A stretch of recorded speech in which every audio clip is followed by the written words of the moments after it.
अच्छा ठीक है ठीक है ठीक है, दुरूद शरीफ पढ़ना।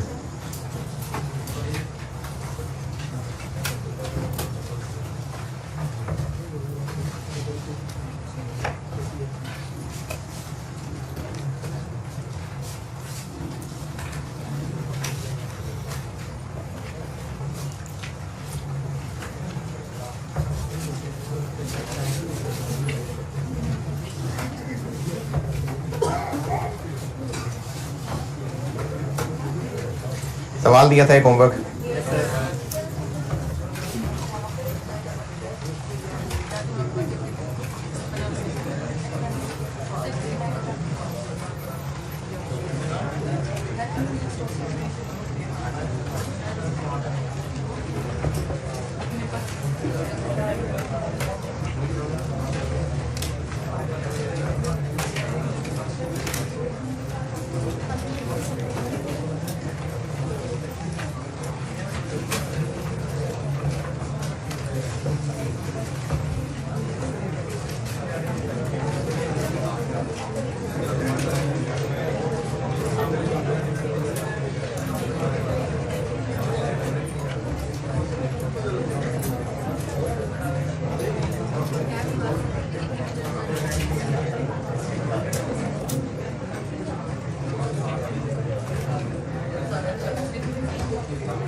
क्वेश्चन नंबर दिया था 6।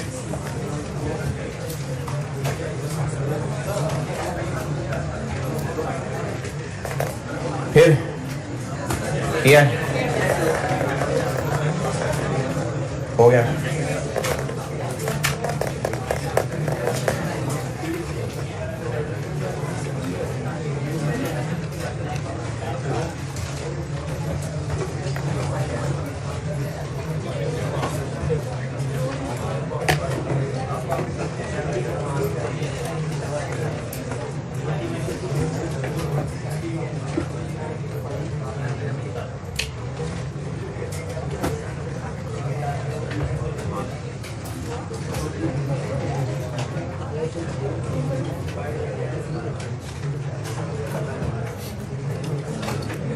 चलिए होमवर्क करता हूँ डिस्कस, ये सामने स्क्रीन पे आ जाए तो, और एक सवाल इसका और दे दूंगा होमवर्क।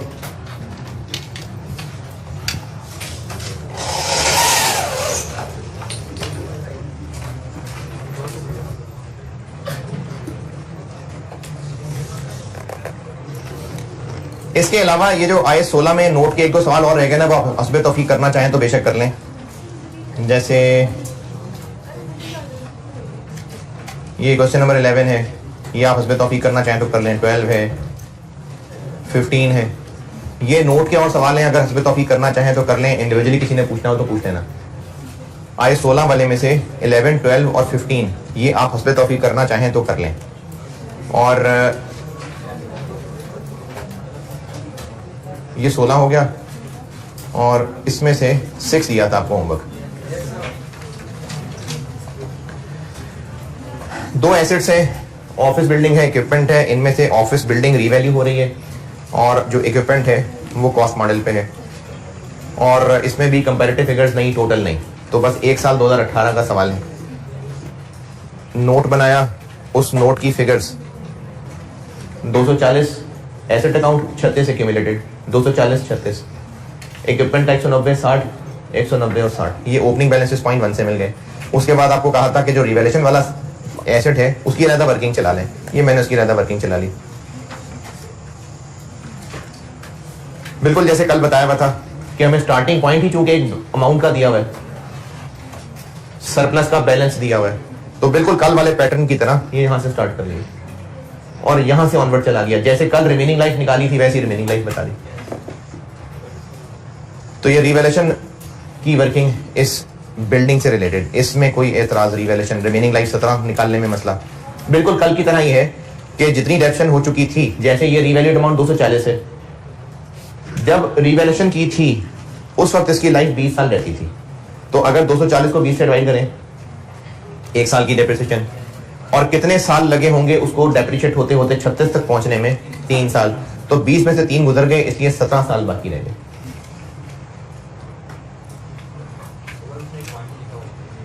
जी जी जी नहीं, आखिरी रिवैल्यूएशन से, जो आखिरी रिवैल्यूएशन हुई थी वहां से 20 साल बाकी थे। तो कल भी यही बात दी थी कि लाइफ का डिजिट चेंज करने की जरूरत ही तब पेश आती होगी जब रिवैल्यूएशन होती होगी। तो इस ऑटम 19 में ये बात लिख के बता दी थी, ऑटम 20 में लिखी ही नहीं थी। जिन्होंने भी किया है सवाल, बिल्डिंग में कोई एतराज परेशानी है तो पूछें।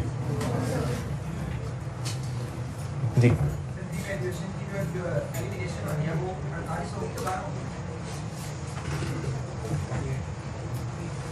कब हुई है रिवैल्यूएशन? तो ईयर एंड पे हो रही है ना, पहले डेप्शन भी तो चार्ज करनी है ना, एंड पे हो रही है रिवैल्यूएशन। तो 48 ही की है मैंने। हाँ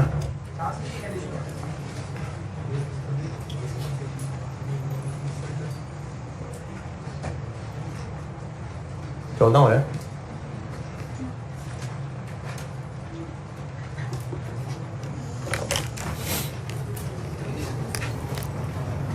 बिल्डिंग के एसेट वाले सेक्शन में बैलेंस एज एट 1 जनवरी 18 टू नहीं भाई, बिल्डिंग में 240। कोई एडिशन डिस्पोजल है नहीं। एक्यूमुलेटेड एलिमिनेट कितनी करनी है जी? 48। और मजीद रिवैल्यूएशन डाउन कितनी हो रही है? 14। क्या जी, क्या हुआ, क्या पूछा है?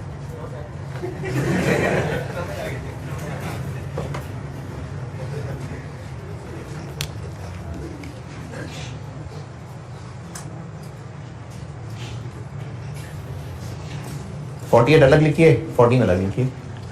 मैंने यहाँ नेट करके चलाए हुए थे, लेकिन आपको मैंने अलग अलग तोड़ के ही बताया है। तो ये इस बार नेट क्लोजिंग बैलेंस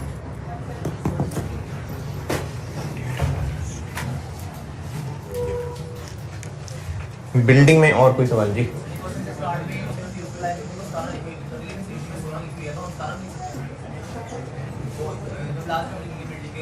जी जी हाँ जी, 17 लिख दें, 17 भी लिख सकते हैं, यानी अब रिमेनिंग भी लिख सकते हैं, और जो रिवैल्यूएशन के बाद वाली थी वो भी लिख सकते हैं। 17 बेहतर है लिखना। नहीं 16, सॉरी 16 लिखनी है, 17 नहीं लिखनी, क्योंकि रिवैल्यूएशन के बाद अब कितनी रह गई है? 16, तो 17 नहीं लिखनी, 16। बिल्डिंग, हाँ जी। अच्छा आप देखिए, जिन लोगों ने सिर्फ और सिर्फ ये पढ़ के 2 कॉलम बना लिए होंगे, तो एक नया एसिड भी आ गया। इसलिए सवाल पूरा पढ़ा होना बड़ा जरूरी है।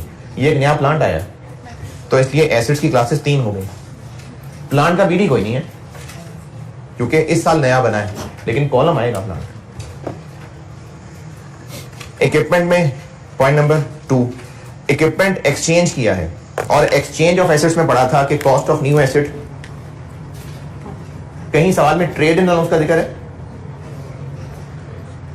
मैंने आपको एक्सचेंज पढ़ाते हुए ना 4 सिनेरियो बनाए थे। एक था जिसमें कमर्शियल सब्सटेंस ना हो, एक था जिसमें एक्सचेंज ऑफ एसेट्स, 4 सिनेरियो थे। एक सिनेरियो था कि ट्रांजैक्शन लैक्स कमर्शियल सब्सटेंस, एक सिनेरियो था कि दोनों एसेट्स की ही फेयर वैल्यू नहीं पता लग रही, एक सिनेरियो था कि दोनों एसेट्स की फेयर वैल्यू पता लग रही है, और चौथा था कि दोनों की पता लग रही है and fair value of new asset is more clearly evident. और इसकी आपको मैंने एग्जाम की पहचान ये बताई थी, या तो ये जुमला लिखा मिल जाएगा या फिर ट्रेड इन अलाउंस का वर्ड लिखा मिल जाएगा। तो यहां पर ऐसा कोई जुमला नहीं लिखा हो, इसलिए ये केस 3 था। ये लाइट नया इक्विपमेंट 70 कैश दिया, आपको फेयर वैल्यू पुराने की भी पता, नए की भी पता, तो fair value of both assets can be measured reliably, लेकिन कहीं ट्रेड इन अलाउंस लिखा हुआ, तो ये केस 3 है। जब आप एक्सचेंज ऑफ एसेट्स करेंगे कभी रिवाइज जिंदगी में, तो केस 3 है इस सवाल के अंदर। केस 4 होता तो उसमें या तो ये लाइन लिखी होती कि fair value of new asset is more clearly evident, या फिर आपको ट्रेड इन अलाउंस का वर्ड मिल जाता। तो केस 3 है, और केस 3 में cost of new asset is equal to fair value of पुराना एसेट प्लस कैश। तो पुराने एसेट की फेयर वैल्यू 21 और कैश पेड 70। तो इतने का हमने नया खरीदा, और जब खरीद के लाके इंस्टॉल किया तो 5 और खर्च हुआ, तो इसमें 5 और आ जाएगा। ये वो 5 आ गया। ये नए इक्विपमेंट की एडिशन, और पुराना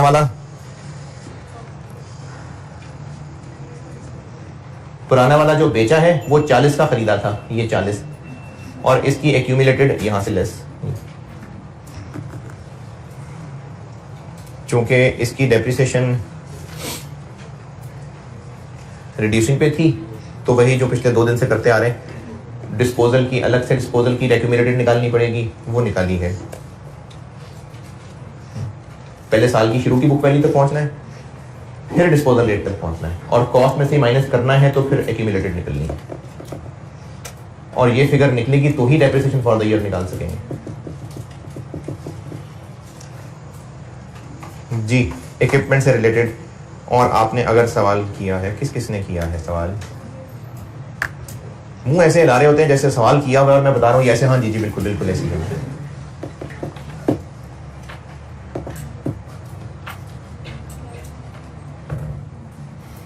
इंतहाई नॉन प्रैक्टिकल और इम्पॉसिबल काम था होमवर्क, क्योंकि आपने रात को एक्स्ट्रा क्लास 8 बजे कहीं सुनी होगी, फिर कहाँ से होता होमवर्क, कैसे आप लोग करते, तो इम्पॉसिबल चीज कह दी थी मैंने, इसीलिए नहीं किया होगा। हैं? यही वजह होगी ना? हाँ, वरना तो सारे पढ़ने वाले लोग, यही वजह होगी यकीनन। यानी मेरी तरफ से गलती थी, मुझे आपको होमवर्क नहीं देना चाहिए था। अब ये जो 8-10 लोगों ने किया है होमवर्क, इनको क्या मसला था भाई, क्यों किया है? जब नहीं बाकी समझदार लोग कर रहे हैं तो आपको क्या तकलीफ?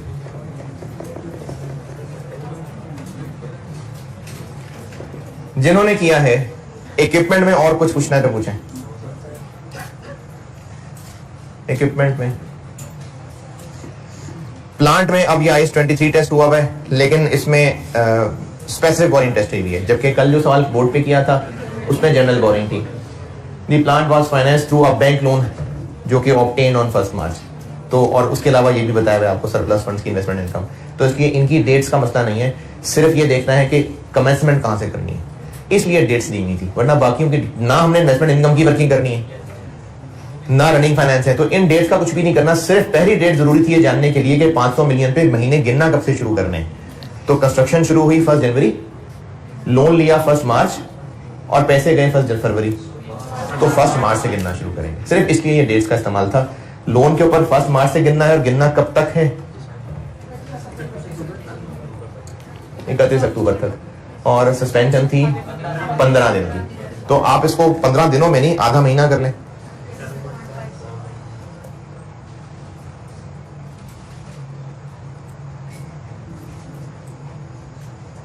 किधर है ये? 1 मार्च से गिनना है 31 अक्टूबर तक। कितने महीने हो गए? 8, और आधा महीना सस्पेंशन, तो 7.5। और आपको ऑलरेडी इसी बाउंड्री के अंदर ही कैलकुलेट करके 17 मिलियन दी हुई है ड्यूरिंग कैपिटलाइजेशन पीरियड। खुद ही कह दिया उन्होंने कि हम आपको कैपिटलाइजेशन पीरियड की ही कैलकुलेट करके दे रहे, नहीं करवा रहे आपसे वर्किंग। वो 17 है तो ये 17 लेस हो गई। जी, प्लांट में कोई और सवाल? इस सवाल में कोई और सवाल? Note done.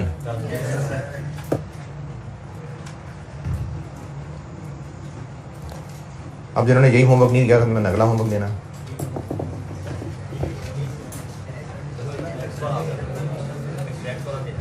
जी, ये होमवर्क है, क्वेश्चन 1, ये होमवर्क है। कल मैंने एक एक्सट्रैक्ट्स वाला खुद बोर्ड पे किया था, तो ये एक्सट्रैक्ट्स वाला है जी। क्वेश्चन 1 होमवर्क है, इसमें भी IS 23 मिक्स हुआ हुआ है, गवर्नमेंट ग्रांट आई हुई है, IS 16 रिवेलेशन आई हुई है। तो ये उसी तरह जिस तरह कल किया था ना, आपसे एक्सट्रैक्ट्स मांगे हैं इनकम स्टेटमेंट के और एसओएफपी के, लेकिन इसमें टेक्निकल बात यह है कि एक्सट्रैक्ट्स किसके मांगे हैं? बस प्रॉफिट एंड लॉस। हाँ जी, statement of profit and loss and, तो कल जैसी बात ही है, कंप्रिहेंसिव इनकम नहीं मांगी गई। अगर आपसे कहा होता ना स्टेटमेंट ऑफ कंप्रिहेंसिव इनकम, फिर वो ओसीआई वाला पोर्शन आना था। अब आपसे कंप्रिहेंसिव इनकम तो मांगी नहीं, सिर्फ ये, ठीक है, ओसीआई नहीं मांगी अब। अच्छा, अगर आप बना देंगे तो नेगेटिव मार्किंग थोड़ी, नंबर कट थोड़ी जाएंगे, बना दें कोई मसला नहीं, लेकिन मांगी ओसीआई नहीं है, ओसीआई से ऊपर ऊपर वाली चीज है। और कंपैरेटिव तो 20 का सवाल भी और 19 का सवाल भी, तो जो बोर्ड पे मैंने कल किया था कुछ वैसा वैसा ऐसे था ये, बल्कि उससे थोड़ा हल्का ही था। हाँ, इसमें सिर्फ एक्स्ट्रा एक मेहनत ये है कि जनरल बोरिंग की वर्किंग बढ़ जाएगी। कल वाले सवाल में बोरिंग कॉस्ट नहीं थी नहीं थी ना, उसमें इन्वेस्टमेंट प्रॉपर्टी थी। हाँ, आई 16 था, आई 20 था और इन्वेस्टमेंट प्रॉपर्टी थी। तो उसमें आई 16 है, गवर्नमेंट ग्रांट है, और आई 23 कि आप उसमें जनरल बोरिंग निकाल रहे होंगे, कैपिटलाइजेशन रेट। अच्छा, ये सवाल में ना एक पॉइंट है बहुत अच्छा, इसलिए ये जाया नहीं करना बेटा, कल करके आना है आपने अगली क्लास में मंडे को, लेकिन ये करके आना है। इसमें एक पॉइंट बहुत जबरदस्त है कि मैंने आपको स्पेसिफिक लोन की तो इनकम स्टेटमेंट के एक्सट्रैक्ट्स की प्रैक्टिस कराई थी, स्पेसिफिक लोन, जनरल की अभी नहीं आई थी सामने, वो आ गई, तो इसलिए जरूरी है कि हम डिस्कस कर रहे हैं उसको। ये सवाल किया, वो क्वेश्चन जो 6 दिया था वो तो कर दिया मैंने डिस्कस, आपने कर लिया होमवर्क, अच्छी बात है, नहीं किया कोई बात नहीं, लेकिन ये सवाल जरूर करके आइएगा। इसमें ये इनकम स्टेटमेंट के एक्सट्रैक्ट्स वाला एक बड़ा मजे का पॉइंट है। ओके, क्वेश्चन 1 होमवर्क है जी।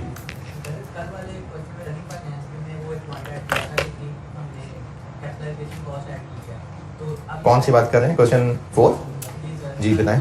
जी जी जी जी, स्पेसिफिक में तो कैपिटलाइजेशन रेट नहीं होता ना, लेकिन बोरिंग कॉस्ट कैपिटलाइज, दो अलग अलग जुमले थे आई 23 के नोट्स में, एक हमने ड्यूरिंग द ईयर कैपिटलाइज कितना किया और दूसरा कैपिटलाइजेशन रेट कितना है। तो स्पेसिफिक में कैपिटलाइजेशन रेट वाली बात तो नहीं आएगी, लेकिन कैपिटलाइज वाली बात आएगी। वो मेरे से मिस हो गया होगा, आई क्या वाला तो उसको लिफ्ट ही नहीं कराता, तो वो शायद मेरे से भी मिस हो गया, लेकिन वो जुमला आएगा। Question 1 homework.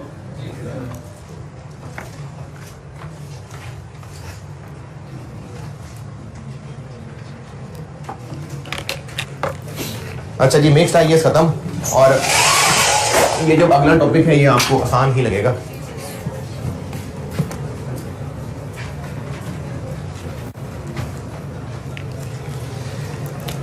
आखिरी ग्रेड बस खत्म।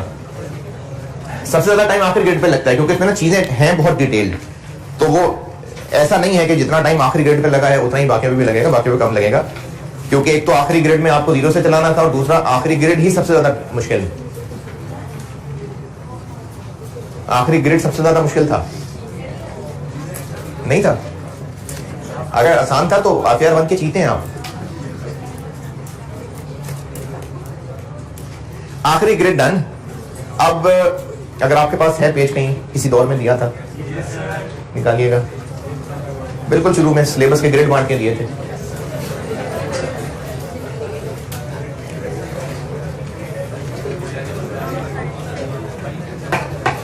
अभी अगले वीक में जो वो वेडनेसडे को टेस्ट लेना होता है वो मिक्स आईएएस वाला, ठीक है, इस तरह का नोट का सवाल कोई, ठीक, यही नोट का मिक्स वाला।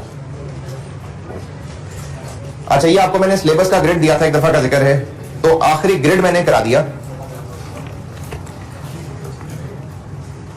अब मैं पहले ग्रेड पे आ रहा हूं, एक टॉपिक पहले ग्रेड का करा रहा हूं और उसके बाद फिर एक दूसरे ग्रेड का मैंने कराना है, लेकिन अब ये दोनों ग्रेड मिक्स करके चलाऊंगा। आखिरी ग्रेड सबसे डिफिकल्ट था, अगर डिफिकल्ट आपको नहीं लगा बहुत अच्छी बात है, हो सकता है वो ना लगे, अगले लग जाए डिफिकल्ट, हो भी सकता है अगले डिफिकल्ट है, आईएएस 8 मुश्किल लगता है बच्चों को, लेकिन इन पे टाइम कम लगेगा क्योंकि सारी मेहनत जो स्टैंडर्ड्स की पीछे की हुई है, आपकी अकाउंटिंग की एक जमीन क्या पूरी बिल्डिंग बन गई हुई है, तो उसके बाद अब टाइम बाकियों पे नहीं लगना है इतना, तो मैंने ग्रेड 1 और ग्रेड 2 मिक्स करके चलाना है।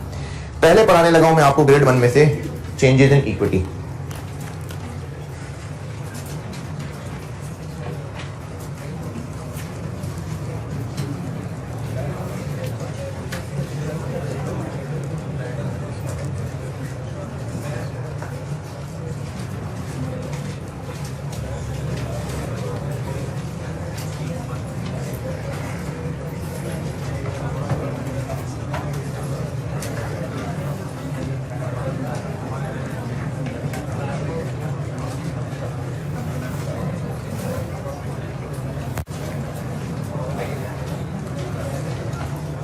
कंपनी की फाइनेंशियल स्टेटमेंट्स के होते हैं ये 5 components.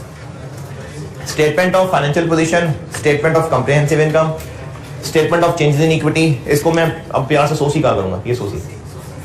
Statement of cash flows, इसको स्टेटमेंट ऑफ कैश फ्लोज भी कहते हैं, कैश फ्लो स्टेटमेंट भी कहते हैं। ये 4 स्टेटमेंट्स हैं और नोट्स। इसमें आपसे जो चीज टेस्ट होनी है, जो आपके एग्जामिनेशन में टेस्ट होने वाली चीज है, वो मेनली तो ये 2 हैं। इनका अलग अलग सवाल है, लेकिन ये भी आईएसएस में हम पढ़ चुके हैं। FAR2 में पूरी कंपनी के सारे नोट्स पढ़ने हैं, लेकिन FAR1 के अंदर जितने आईएएस पढ़े हमने, बस उन्हीं के रिलेटेड नोट्स थे, ये हमने कर लिए। ये पोर्शन डन है, ये पोर्शन हमने कर लिया हुआ है। हाँ, 1-2 आईएएस जो और रहते हैं उनके नोट्स पढ़ने हैं, लेकिन उसके अलावा जो आईएएस पढ़ चुके हैं उनके रिलेटेड नोट्स हमने कर लिए। कंपनी की SOFP और SOCI ये आपके सिलेबस में नहीं है, ये FAR2 के सिलेबस में,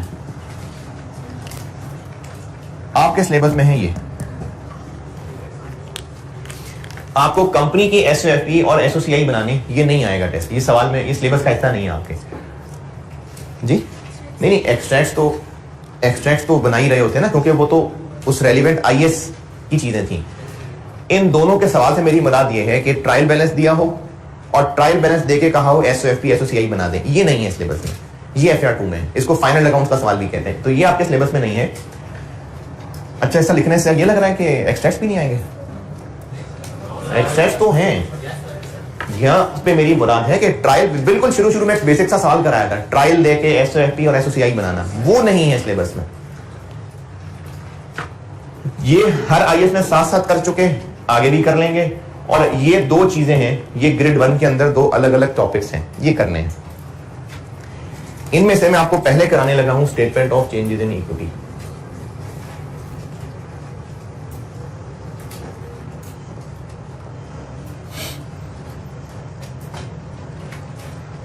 sushi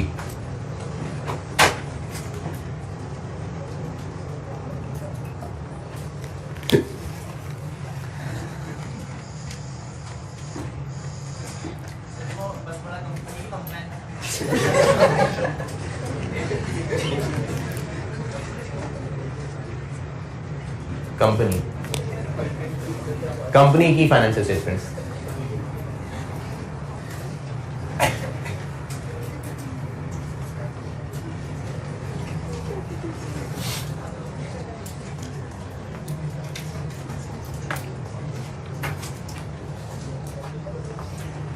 statement of financial position में क्या क्या क्या आता है? एसेट्स, लायबिलिटीज और इक्विटी किस डेट के? ईयर एंड पे। SOCI में इनकम एक्सपेंसेस OCI कब की? For the year. Statement of changes in equity क्या लगता है नाम से? एक स्टेटमेंट होगी और उसमें हमने बतानी होगी चेंजेस इन इक्विटी। बिल्कुल ठीक है। अच्छा, इक्विटी में, कंपनी में जो जो चीजें होती हैं जो सिखाने लगा हूं, उनमें क्या क्या चेंजेस आई वो बताना है। तो चेंजेस यही पता चलेंगे कि साल के शुरू में क्या था, क्या मजीद ट्रांजैक्शन हुई और साल के एंड पे क्लोजिंग क्या है, ये चेंजेस है ना। तो बस एक स्टेटमेंट है जिसके हमने इक्विटी में मौजूद जो जो भी आइटम्स हैं उनमें साल के दौरान क्या क्या हुआ वो बताना होता है।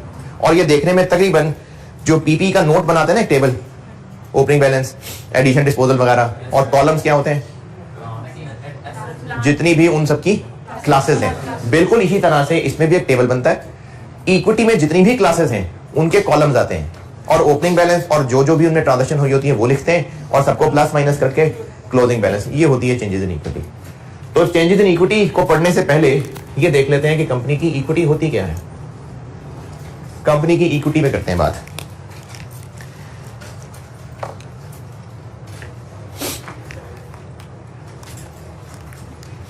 अच्छा, आप जितने लोग भी यहाँ मौजूद हैं, ग्रुप ए का लॉ पढ़ लिया हुआ है, पढ़ रहे हैं, या किसी ने छोड़ा हुआ है? अभी पढ़ रहे हैं या पढ़ चुके हैं? छोड़ा हुआ तो कोई नहीं है?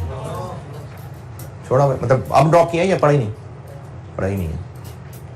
अच्छा, क्या है उस सब्जेक्ट में, बिजनेस लॉ में मेन क्या ड्रॉप है? यानी कंपनी का कुछ नहीं है इसमें। बिजनेस लॉ में मेनली वो जिसको मर्केंटाइल लॉ कहते हैं। अच्छा, यानी आपने कंपनी ऐसा अभी लॉ में नहीं पढ़ी हुई। चल ठीक है, सही है। चलो, इक्विटी बताने से पहले थोड़ा सलाम दुआ कंपनी से करते हैं।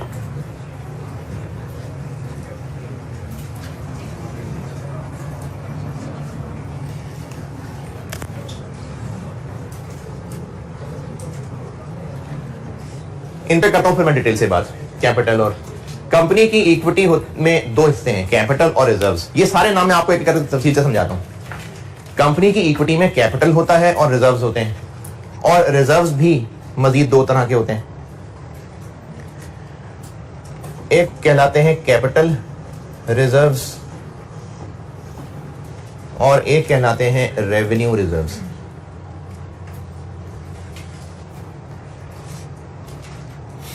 इन शाखों में मैं फल लगाता हूं भी कि कंपनी में इक्विटी में कैपिटल से क्या मुराद है और रिजर्व्स में कैपिटल रिजर्व्स और रेवेन्यू रिजर्व से क्या मुराद है। ये शाखें भरता हूं भी। इससे पहले मैं आपको एक इंट्रोडक्शन दे देता हूं कंपनी का, ताकि थोड़ी पिक्चर सामने नजर आए कि ये कंपनी चीज होती क्या है। ये जो मैं यहां लिखूंगा, अगर आपको ये पढ़ के ये अंदाजा हो कि इतना तो थोड़ा बहुत पहले भी बताया, तो बेशक ना नोट करना है इस बात को, और अगर करना चाहें तो कर लीजिएगा। ये शाखें मैं लगा देता हूं, भरता हूं अभी।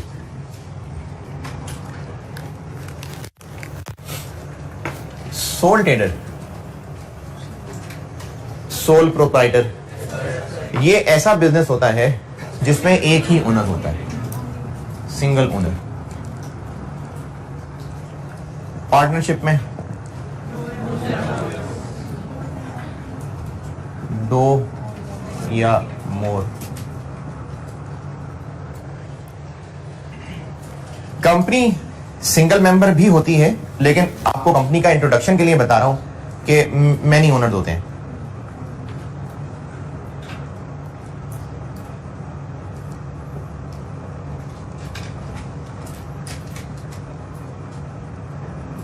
आपके लेवल पे लार्ज नंबर समझ लें, बहुत सारे। अदरवाइज जब आप कंपनी लॉ पढ़ेंगे तो उसमें सिंगल मेंबर कंपनी भी होती है, प्राइवेट लिमिटेड कंपनी भी होती है, लेकिन आपको कंपनी का इंट्रोडक्शन देने के लिए आप समझ लीजिए बहुत सारे ओनर्स हैं। ये बिजनेस की लीगल शक्लें हैं ओनरशिप के एतबार से कि बिजनेस का ओनर कौन है। तो सोल ट्रेडर उस बिजनेस को कहते हैं जिसका एक ओनर है। मुलाजिम बहुत सारे हो सकते हैं, बात ओनरशिप की हो रही है।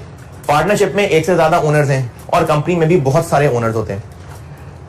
पार्टनरशिप और कंपनी, इसमें भी ज्यादा ओनर है, इसमें भी ज्यादा ओनर है, लेकिन इसमें नॉर्मली वो लोग ओनर होते हैं जो आपस में रिश्तेदार, दोस्त सब मिलके काम कर रहे होते हैं, एक दूसरे को जानते हैं।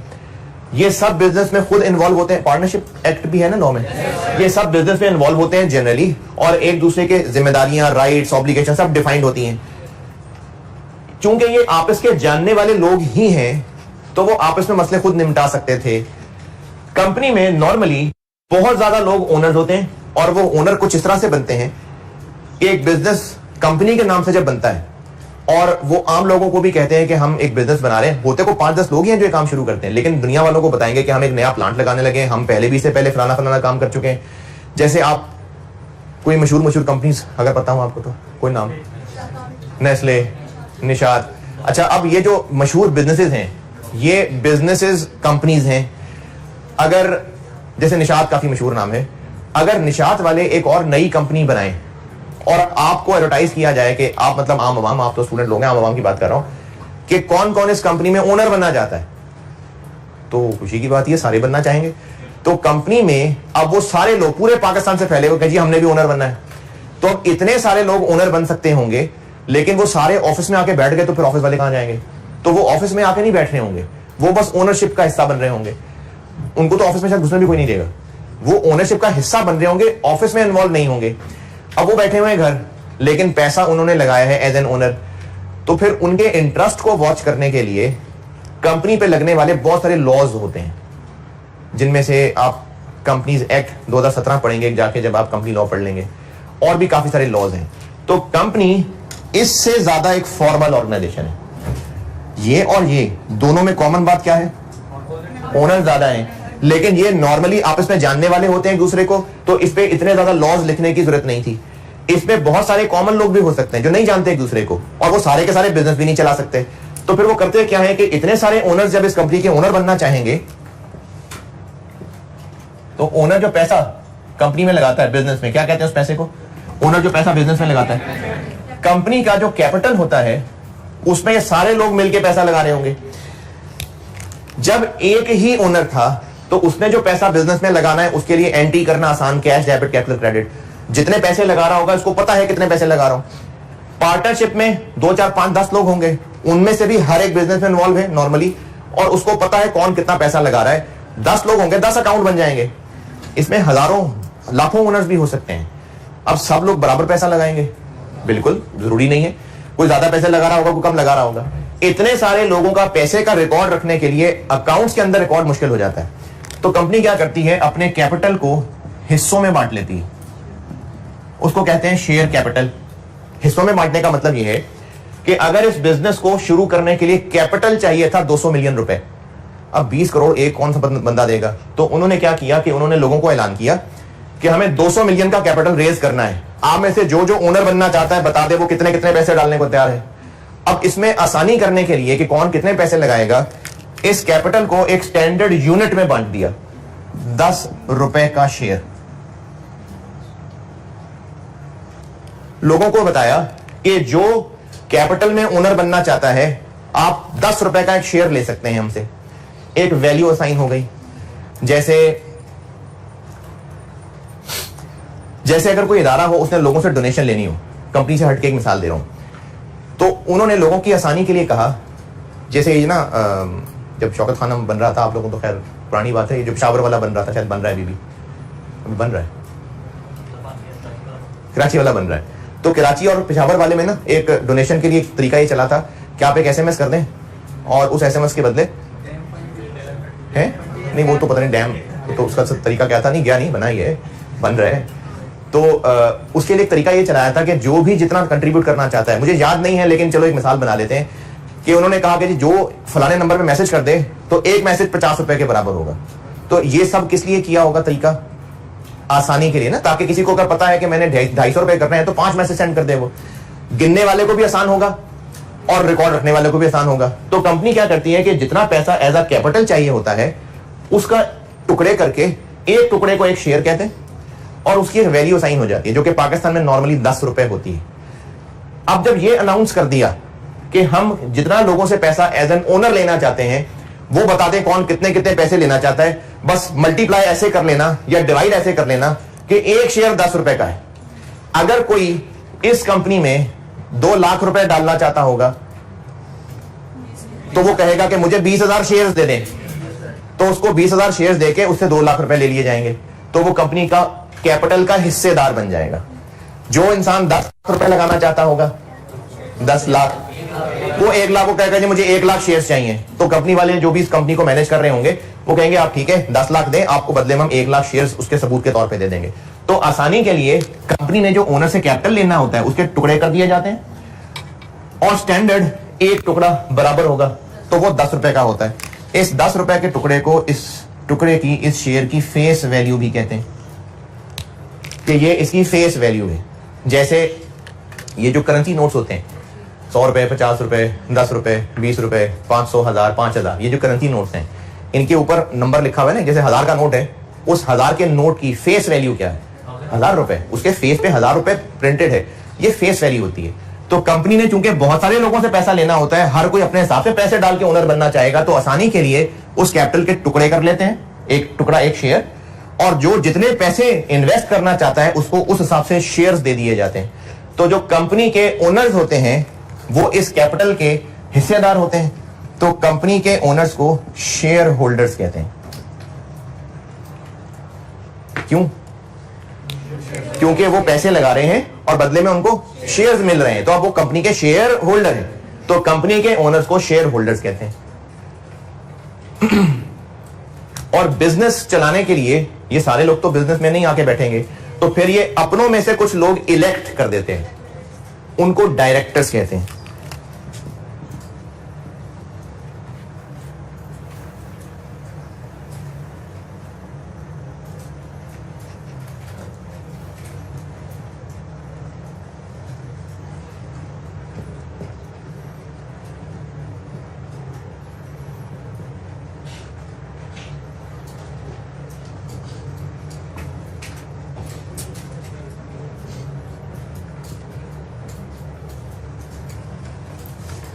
होते ये भी ओनर्स हैं, ये उन ओनर्स में से ही कुछ लोग होते हैं जिनको सारे शेयर होल्डर्स मिलकर इलेक्शन के जरिए इनको इलेक्ट करते हैं और फिर ये लोग बिजनेस चला रहे होते हैं। कुछ ऐसी सी मिसाल समझ लें जैसे पूरे मुल्क की आवाम के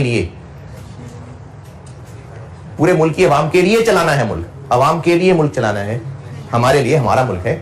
तो फिर हम ही में से कुछ लोग जिनको हम इलेक्ट करते हैं, इलेक्ट और वो फिर असेंबली में जाके हमारे नुमाइंदे होते हैं और फिर वो मुल्क के मामलात मैनेज करते हैं। तो कुछ इसी तरह से ये कंपनी में भी हो रहा होता है।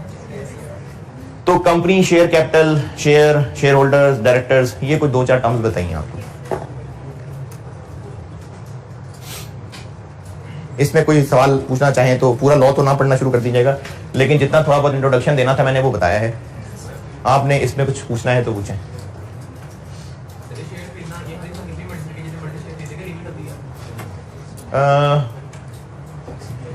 इसमें टेक्निकल डिटेल तो मुझे याद नहीं है, लेकिन कुछ ऐसे होता है कि जिन लोगों ने कंपनी शुरू में बनाई होगी, कुछ लोग तो होंगे ना, कोई तो मेन इसके स्टेक होल्डर होंगे। उस 200 मिलियन में से हो सकता है कि ये कहें जी इसमें से 50% तो हम अपने पास ही रखेंगे, हम 4 भाई हैं, बाकी जो 100 मिलियन है वो पब्लिक को बता देते हैं कि 100 मिलियन में ऐसा डालना है, बताओ कितने लोग आना चाहते हैं। तो एक सर्टेन अमाउंट होती है, मुझे अमाउंट नहीं याद है कि कम से कम कितनी करनी होती है, लेकिन ये है कि हाँ एक सर्टेन अमाउंट ऑफर की जाती है, उसी के लिए लोग फिर अप्लाई करते हैं।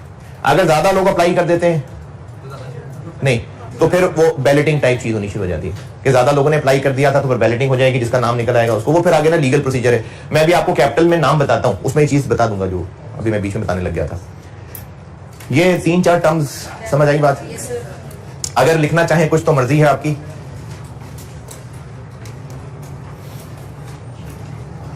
उधर ही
कंपनी की इक्विटी जैसे सोल ट्रेडर में, और पार्टनरशिप तो खैर आपकी अकाउंटिंग में नहीं है, सोल ट्रेडर की बात करता हूं। एसओएफपी में 3 चीजें होती हैं, एसेट्स होते हैं, इक्विटी होती है और लायबिलिटीज होती है। सोल ट्रेडर की इक्विटी ओनर्स का हक, इसमें कैपिटल, प्रॉफिट, ड्राइंग्स, बस ये होता है। कंपनी की इक्विटी है तो इक्विटी ओनर्स का हक, लेकिन उसके काफी सारे हिस्से होते हैं। इसमें से एक हिस्सा कैपिटल होता है जिसकी मिसाल शेयर कैपिटल है। बस ये सारी मैं चीजें भी तफसील से बताता हूं एक एक करके। इसके अलावा कंपनी की इक्विटी में जो भी होता है उन सबको कहते हैं रिजर्व्स, जिसमें आपके लेवल की मिसालों में एक शेयर प्रीमियम है, फिर इसके अलावा आपके लेवल पे रीवैल्यूएशन सरप्लस है, कैपिटल रिजर्व्स आपके लेवल पे तो ये हैं, लेकिन और भी होते हैं। मैं वैसी बस आपकी नॉलेज के लिए कुछ नाम लिख देता हूं, जिनमें से फेयर वैल्यू रिजर्व भी होगा, एक एक्सचेंज या ट्रांसलेशन रिजर्व होगा। ये FR 2 में पढ़ेंगे, ये CFA 1 में पढ़ेंगे। ये मैंने मिसालें लिखी हैं, और भी होते हैं कुछ रिजर्व्स। लेकिन ये आपके स्कोप की चीज नहीं है, वैसे ही मैंने नाम लिख दिए हैं, और भी रिजर्व होते हैं। ये आउट ऑफ FR1 की औकात आपके लेवल पे ये दो ही हैं, शेयर प्रीमियम है और रिवैल्यूएशन सरप्लस है। और रेवेन्यू रिजर्व ये होते ही दो हैं, एक होते हैं जनरल रिजर्व्स और एक होते हैं रिटेन्ड अर्निंग्स। वो नहीं होते कुछ, वो कोई कंपनी लॉ की चीज नहीं है, कोई प्रैक्टिस के हो तो हो, कोई कंपनी लॉ की चीज नहीं है।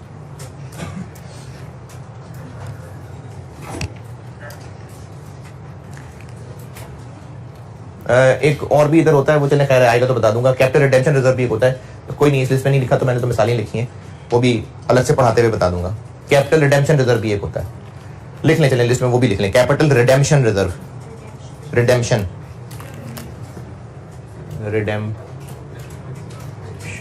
कैपिटल रिडेम्पशन रिजर्व इधर लिख लें। कैपिटल रिजर्व में कैपिटल रिडेम्पशन रिजर्व भी लिख लें जी। मैंने तो कोई भी नहीं बताया अभी तो लिखे हैं सिर्फ, ये सब बताऊंगा।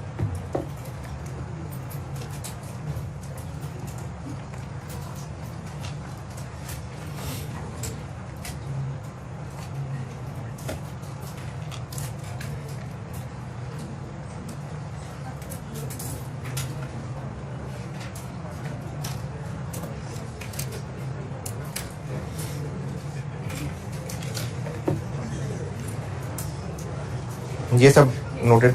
चले अब ना, मैंने आपको चूंकि चेंजेस इन इक्विटी पढ़ानी है, तो चेंजेस इन इक्विटी का मतलब है इन सब नामों में होने वाली ट्रांजैक्शंस।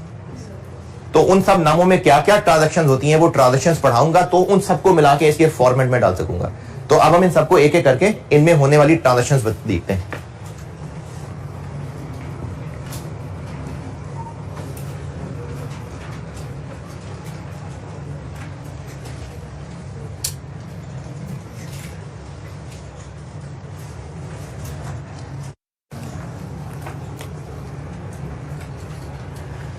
इन ट्रांजैक्शंस में मैंने जितने नाम यहां लिखे हैं ना, इन सब में ट्रांजैक्शंस पता होंगी कि इनमें क्या इंक्रीज डिक्रीज आता है, तभी तो चेंजेस इन इक्विटी बना सकते हैं। तो मैंने आपको इन सब की एक एक करके ट्रांजैक्शंस बतानी है। उन ट्रांजैक्शंस से पहले एक चीज देख लें, ये आपको एमसीक्यूज में टेस्ट हो सकती है। टाइप्स ऑफ शेयर कैपिटल, ये एमसीक्यूज की हद तक ये जरूरी है।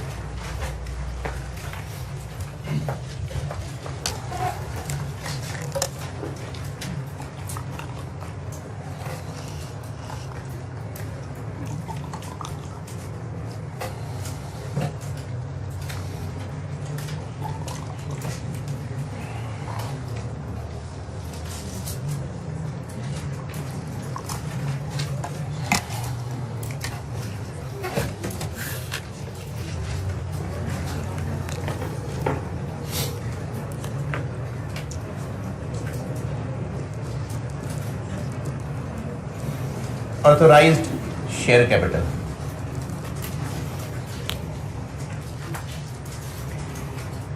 इनके मैं आपको बस कॉन्सेप्ट बताऊंगा और उसको आप अपने अल्फाज में उर्दू इंग्लिश पंजाबी जैसे मर्जी लिखना चाहें लिख लें, क्योंकि उनका कॉन्सेप्ट याद रखना जरूरी है।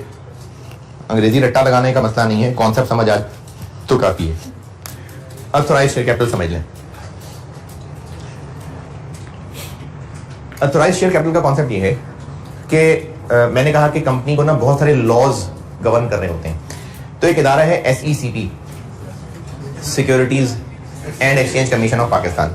ये कंपनीज के ऊपर एक इदारा है, गवर्नमेंट का इदारा है। जब कंपनी बननी होगी तो इनसे इजाजत ली जाएगी, इनको बताया जाएगा, बहुत सारी लीगल फॉर्मेलिटीज हैं, उनको बताया जाएगा कि हम कितने कैपिटल वाली कंपनी बनना चाहते हैं। वो इजाजत देंगे तो फिर काम आगे बढ़ेगा।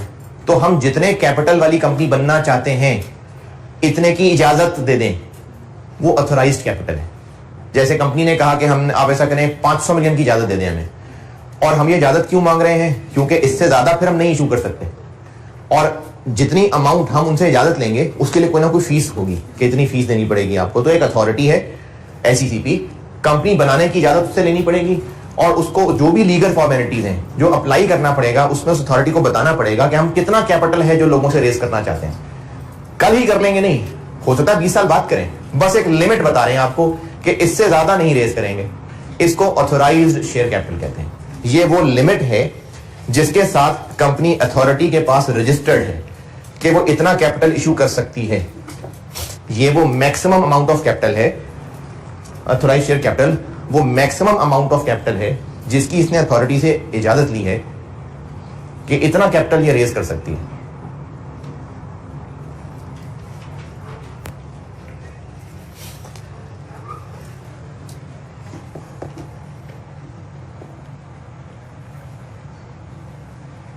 ये वो मैक्सिमम अमाउंट ऑफ कैपिटल है जितना ये कंपनी रेज कर सकती है, इसकी इजाजत ले ली उस अथॉरिटी से।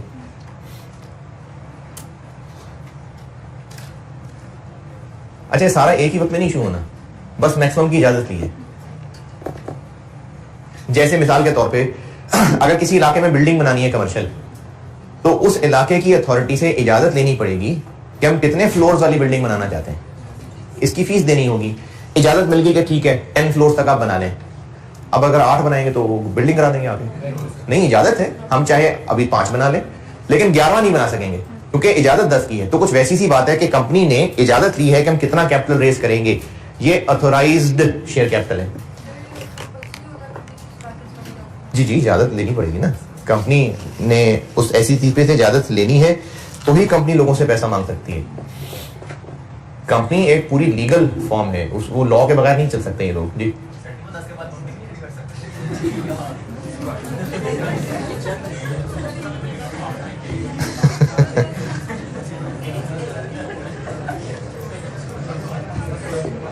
मुमटी ऐसे फ्लोर में नहीं कवर होती, वो बना देंगे।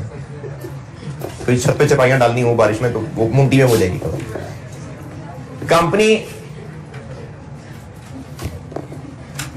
कंपनी ने एक कैपिटल की इजाजत ली है, वो ऑथराइज्ड शेयर कैपिटल है, ठीक है, मिल गई इजाजत।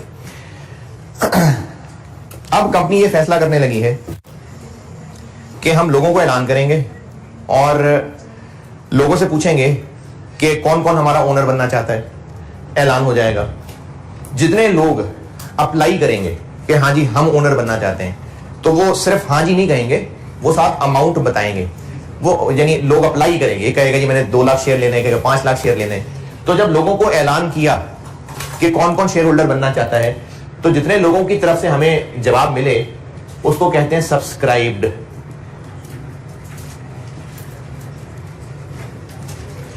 Subscribed share capital, subscribed, subscription होती है ना जैसे, तो subscribed share capital.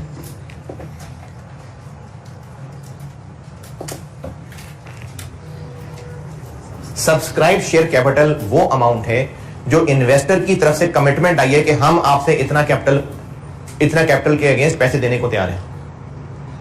Subscribe share capital वो अमाउंट है जो इन्वेस्टर्स की तरफ से कमिटमेंट आ गई है कि हम आपसे इतने कैपिटल के शेयर खरीदना चाहते हैं। सब्सक्राइब कैपिटल वो अमाउंट है जिसकी हमें इन्वेस्टर से कमिटमेंट रिसीव हुई है कि हम इतने पैसे करना चाहते हैं आपकी कंपनी में इन्वेस्ट।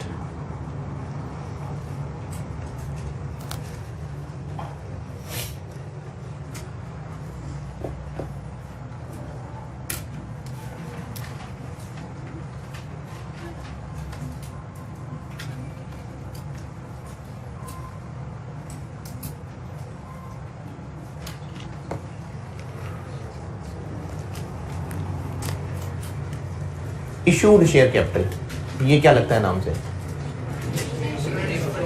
कि कंपनी ने अब जितनी अमाउंट के शेयर वाकई इशू कर दिए, इशूड, तो ये वो अमाउंट ऑफ कैपिटल है जिसके शेयर्स कंपनी ने एक्चुअली इशू कर दिए। उन इन्वेस्टर से पैसे लिए, बल्कि पैसे लिए वाली बात भी ना लिखना, इशूड शेयर कैपिटल है कि जो कंपनी ने एक्चुअली इन्वेस्टर्स को शेयर इशू कर दिए, ये इशूड शेयर कैपिटल है। नहीं नहीं बिल्कुल नहीं ना, ऑथराइज्ड शेयर कैपिटल है हमें जितने की इजाजत मिली थी। फिगर बताता हूं, हमने गवर्नमेंट से इजाजत ली कि हम 500 मिलियन तक की कंपनी बनाना चाहते हैं, गवर्नमेंट ने इजाजत दे दी, तो ऑथराइज्ड शेयर कैपिटल कितना हुआ? 500 मिलियन रुपए। हमने लोगों को कहा कि आप ऐसा करें 300 मिलियन हम इशू करना चाह रहे हैं, बताएं कौन कौन इन्वेस्ट करने को तैयार है। हमें लोगों की तरफ से जो जवाब मिले वो 250 मिलियन के मिले, तो सब्सक्राइब हो गया 250 मिलियन, और हमने उन लोगों को 250 मिलियन के शेयर इशू कर दिए। अब ये क्या है?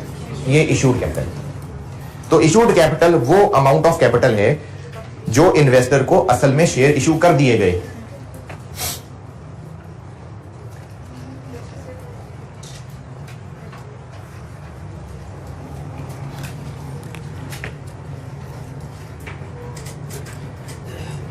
Paid up capital, paid up share capital, ये क्या लगता है नाम से? Paid up. पाकिस्तान में ना, मुझे एग्जैक्टली याद नहीं है, लॉ में मुझे थोड़ा थोड़ा सा याद पड़ रहा है, पाकिस्तान में शायद लॉ में लिखा हुआ है कि आपने पहले लोगों से पैसे लेने फिर शेयर देने। वैसे officially paid up capital is a different thing than issue capital. Issue capital होता है कि जितनी अमाउंट के शेयर्स लोगों को इशू कर दिए, और पेड अप है कि उनके अगेंस्ट जितने पैसे आ गए, वो पेड अप कैपिटल है। हो सकता है 250 मिलियन के शेयर इशू कर दिए हो और उन इन्वेस्टर को कहा हो कि आप अभी 150 दे दें, बाकी 100 आपसे 2 साल बाद ले लेंगे, तो वो जो 250 के शेयर इशू कर दिए वो इशूड कैपिटल है, और उनमें से पैसे अभी 150 मिलियन लिए हैं, तो पेड अप कैपिटल 150 मिलियन है। लेकिन पाकिस्तान में पैसे पूरे लें तो फिर शेयर दें, तो इसलिए ये दोनों बराबर ही होते हैं। यानी पाकिस्तान में, इनफैक्ट तीनों पाकिस्तान में बराबर होते हैं कि पहले लोगों से पैसे पकड़ें, जिन लोगों ने अप्लाई किया हुआ है उनको पैसे जमा करा शाबाश, फिर शेयर इशू करें। तो पाकिस्तान में issued, subscribed and paid up बराबर होता है, लेकिन टेक्निकली ये डिफरेंट टर्म्स हैं। सब्सक्राइब्ड वो हैं जिन लोगों ने वादा किया है कि हमने शेयर इतने लेने, ये सब्सक्राइब्ड कैपिटल है। इशूड है जो लोगों को शेयर इशू कर दिए, और पेड अप है कि इशूड शेयर्स के अगेंस्ट जितने पैसे रिसीव हो गए वो पेड अप कैपिटल है।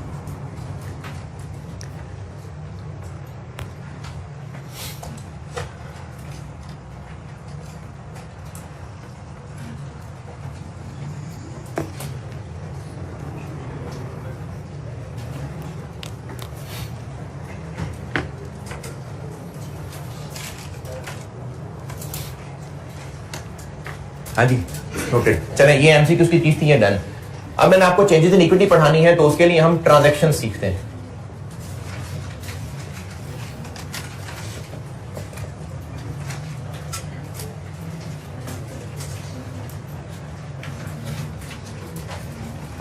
यानी अब न्यूमेरिकल पोर्शन के इक्विटी आइटम्स, ये सब, इनमें होता क्या है, डेबिट क्रेडिट क्या होता है, क्या प्लस माइनस हो रहा होता है, ये सारी ट्रांजैक्शंस पढ़ेंगे, तभी हम ये चेंजेस इन इक्विटी का फॉर्मेट बना सकेंगे। तो मैं सबसे पहली चीज बताता हूं आपको, issue of shares against cash.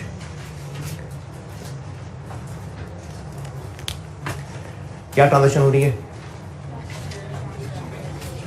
Owners पैसे दे रहे हैं और उसके बदले में उनको शेयर इशू कर रहे हैं, तो ये है जी जी, मतलब इशू, शेयर इशू होने लगे या जी जी। हम लोग जो अकाउंटिंग पढ़ रहे हैं, हम बिजनेस के अकाउंटेंट है ना, तो कंपनी क्या अकाउंटिंग करेगी, हम कंपनी की बात पढ़ रहे हैं कि कंपनी जब लोगों से पैसा लेगी और उसके बदले में शेयर इशू करेगी, तो हम कंपनी के अकाउंटेंट हैं। चाहे ये जो शेयर इशू किए जा रहे हैं ये पहली दफा इशू किए जा रहे हो, चाहे बाद में कभी इशू किए जा रहे हो, बात एक ही है, जब भी इशू होंगे और उसके अगेंस्ट पैसे लिए जाएंगे, वो पढ़ाने लगा, issue of shares against cash. इसमें 3 सिनेरियो हो सकते हैं। एक सिनेरियो हो सकता है issue at par, issue at पार।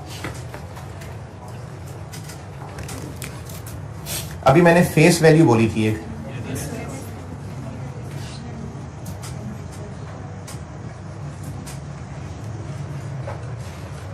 ये होती है जी face value, par value, nominal value, एक ही बात है। मैं आपको पढ़ा रहा हूं, पहले मैंने इक्विटी की ना चैप्टर की सारी ट्रांजैक्शंस पढ़ानी है। पहली मैंने कही है कि issue of shares against cash, investor जो ओनर बनना चाह रहा है वो पैसे देगा और बदले में कंपनी शेयर इशू कर देगी। तो इसमें 3 सिनेरियो हो सकते हैं। एक है इशू एट पार, और पार यहां फेस वैल्यू को ही कहते हैं। Face value, par value, nominal value एक ही बात है।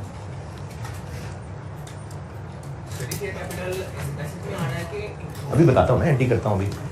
ये जो फेस वैल्यू मैंने भी 10 रुपए बताई थी, इसकी शान में भी ना एक आधी लाइन लिखी लें।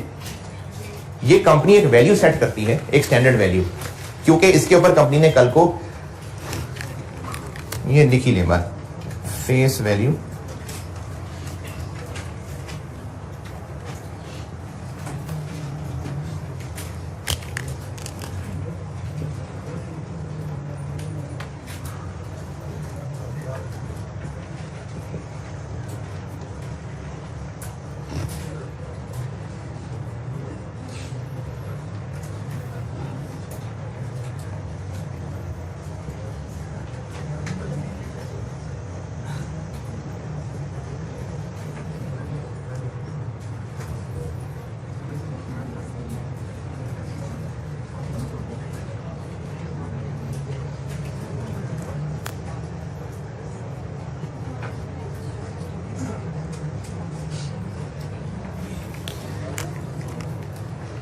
फेस वैल्यू कंपनी एक स्टैंडर्ड वैल्यू सेट कर लेती है अपने शेयर की, जो कि आपको नॉर्मली 10 रुपए मिलेगी। किसी सवाल में 100 भी हो सकती है, लेकिन नॉर्मली ये 10 होती है। और ये वैल्यू क्यों सेट की होती है कंपनी ने? क्योंकि इस पे ना कल को कुछ कैलकुलेशंस अप्लाई करनी होती हैं। जैसे कल को कहीं कंपनी ने अगर डिविडेंड देना होगा, पढ़ाना है डिविडेंड मैंने, और 15% डिविडेंड देना होगा, तो किसका 15%? फेस वैल्यू का। कंपनी 20% प्रीमियम, तो फेस वैल्यू का प्रीमियम। तो ये फेस वैल्यू स्टैंडर्ड सेट कर लेती है कंपनी की मर्जी है, लेकिन नॉर्मली 10 रुपए होते हैं, वरना कंपनी की मर्जी। और इसके ऊपर कल को कुछ कैलकुलेशंस बेस करनी होती है, ये होती है फेस वैल्यू। और इसी को पार वैल्यू और इसी को नॉमिनल वैल्यू भी कहते हैं।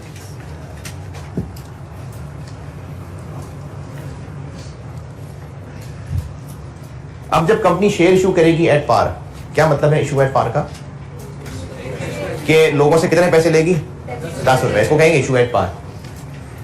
इसकी एंट्री इसी से आगे चल रहा हूं, बस ये डब्बा फेस वैल्यू डब्बा बंद। ये मैंने बीच में बस फेस वैल्यू बताई है डब्बे में, डब्बा बंद। बस issue of shares against cash पढ़ा रहा हूं, उसमें पहला सिनेरियो लिखा है मैंने इशू एट पार, और इसकी एंट्री लिखूंगा तो वो वैल्यूज के बगैर मुश्किल होगी। तो वैल्यू ले लेते हैं, company issued 3 million shares at 10 रुपए ईच। अब ये लोग होंगे बहुत सारे, इनके लिए एक अलग से रजिस्टर भी बनता है, लेकिन अकाउंट्स में सबके नाम नहीं आ रहे होते। कंपनी सिर्फ इस ट्रांजैक्शन को बस ऐसे देखेगी कि हमें पैसे मिल रहे हैं, कितने? 30 मिलियन। और क्यों मिल रहे हैं पैसे? क्योंकि ओनर्स कैपिटल इन्वेस्ट कर रहे हैं, तो कैपिटल क्रेडिट, और कंपनी का कैपिटल शेयर कैपिटल कहलाता है। अब इसमें काशिफ है, नदीम है, रशीद है, जो भी है वो एक अलग रजिस्टर में लिखा होगा। बस अकाउंटिंग के एतबार से cash debit share capital credit.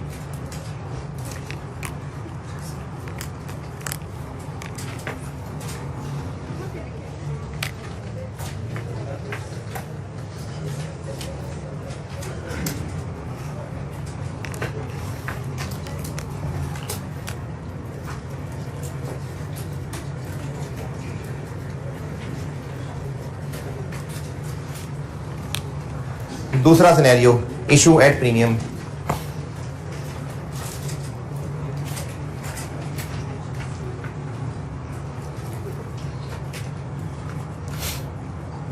अगर नेस्ले वाले एक और कंपनी बनाए और ऐलान करें कि हम एक नई कंपनी बनाने लगे हैं, तो आप में से जिसने ओनर बनना है तो वो आए और पैसे लगाए। अब ये इतना मशहूर नाम है कि आगे भी जो कंपनी बनाएंगे वो अच्छी ही कंपनी होगी, तो हर कोई ओनर बनने के लिए तैयार होगा। तो जब डिमांड ज्यादा होगी तो कंपनी इस चीज को ऐसे कैश करेगी कि होगा 10 रुपए फेस वैल्यू वाला शेयर, लेकिन वो 25, 30, 40 पे भी इशू हो सकता है। तो जितने पे इशू हो रहा है वो चूंकि फेस वैल्यू से ज्यादा है, तो उसको कहा जाएगा कि ये इशू हो रहा है एट प्रीमियम। मिसाल के तौर पे कंपनी ने इशू किए 4 million shares at price of ₹16 each.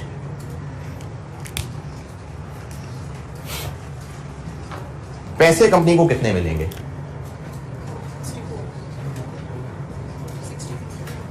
64 million. पैसे तो मिल रहे हैं 64, लेकिन फेस वैल्यू का मकसद ही जिंदगी का क्या है?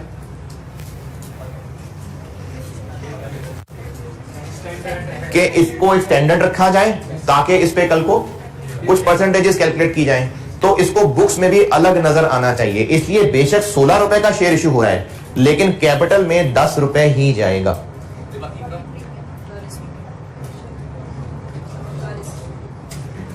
कैपिटल में फेस वैल्यू ही क्रेडिट होगी, लेकिन पैसे तो आगे ज्यादा। तो किसी को बेवकूफ बना के ज्यादा पैसे ले लिए? नहीं, ओनर है वो अपनी मर्जी से पैसे दे रहे हैं। अच्छा, क्या ये कोई बिजनेस एक्टिविटी थी जिसपे प्रॉफिट कमा लिया? कोई बिजनेस की ट्रांजैक्शन थी, बिजनेस ने कोई ट्रांजैक्शन की है जिसपे पैसा कमाया, ओनर से पैसा लिया है, तो वो जो ओनर्स पैसा दे रहे हैं वो ओनर्स ही का पैसा है। तो जो ओनर्स पैसा इन्वेस्ट कर रहे हैं वो इक्विटी ही है, लेकिन बस नाम अलग रखने के लिए कैपिटल में आएगी फेस वैल्यू, और जो उसके ऊपर अलग से अमाउंट है उसके लिए अकाउंट इस्तेमाल होता है शेयर प्रीमियम। कितना? 24।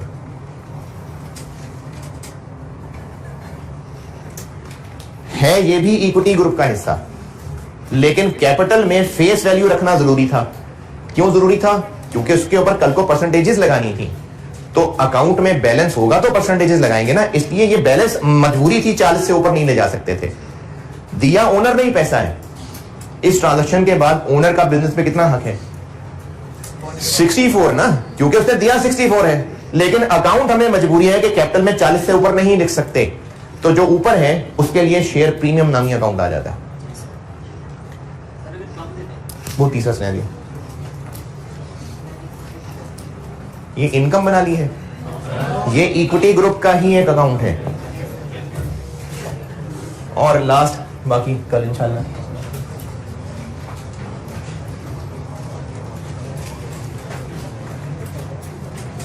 Issue at discount. ये नॉर्मली होता नहीं है, इसकी किताबों में भी इसका जिक्र नहीं होता।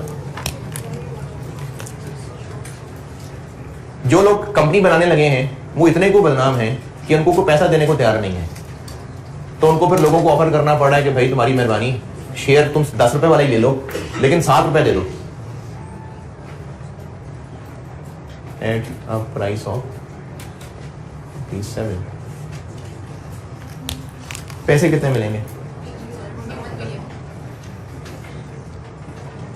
21 मिलियन। लेकिन फेस वैल्यू की जिंदगी का मकसद ही खत्म हो जाएगा अगर शेयर कैपिटल में हमने 10 रुपए ना लिखा तो। ये एक लाइन छोड़ के लिखना है। शेयर एक लाइन छोड़ी है मैंने।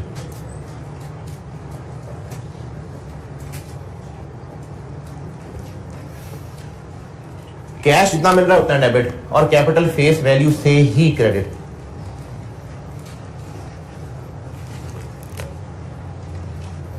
अब ये 9 मिलियन कंपनी का कोई नुकसान हो गया?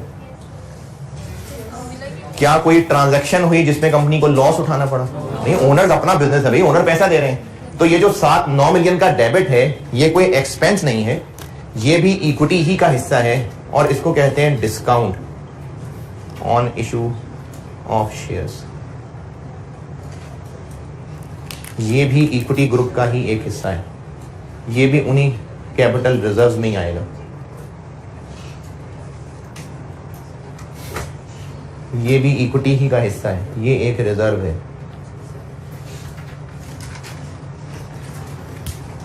ये issue of shares against cash है।